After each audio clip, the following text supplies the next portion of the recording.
Axolotls are members of the tiger-salamander species complex, and they evolved relatively recently compared to other salamander species in the region.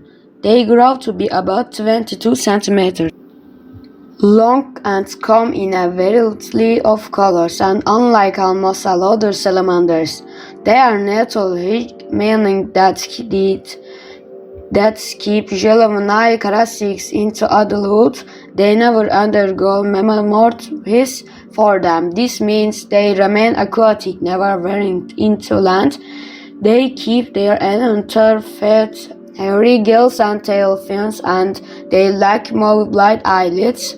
When they were first shipped for Mexico to promote French zoologist Auguste Romanel in the 1860, he was certain that the axolotls were the larvae of an unclothed type of salamander. That is until 6 months later, when his specimens were unsuccessfully reproduced, and because the adult state of animals is definitely bisexual maturity, this reproducing axolotls had to be adults. Just how strange the axolotls was only beginning to be revealed. Overall, revealing juvenile trails seemed like a cute but weird thing to happen in nature. At first glance, it looks like a huge space that has its growth permanently stagnant, but adult axolotls are one of the only salamanders to stay in their juvenile from other salamanders from the region can sometimes be found doing the same things, with some individuals staying in the water for their whole lives.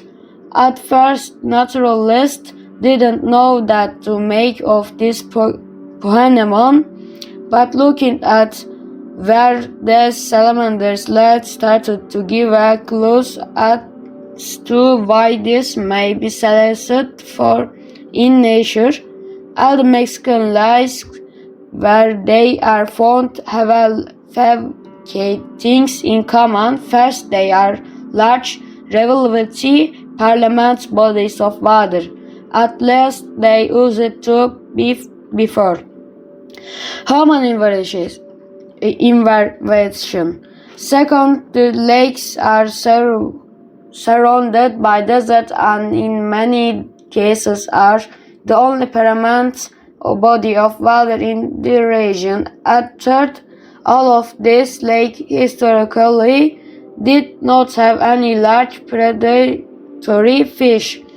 The salamanders in this lake sometimes or always fail to mature into adulthood because these lakes are only suitable habitat in the midst of a harsh and dry terrestrial environment. Salamanders normally metamorph to take advantage of both water and land, but only if the land is somewhat damp. But staying in the water forever is a technique that only works with no major predators lurking beneath the surface, along with scarping pH, temperature, and altitude requirements.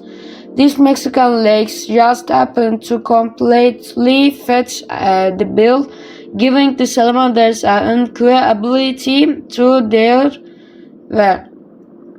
For a while, it was thought that the axolotl always fails to undergo metamorphosis, but is a non-tiny is a permanent feature of this biology. While this might be true most of the time, it isn't true all the time.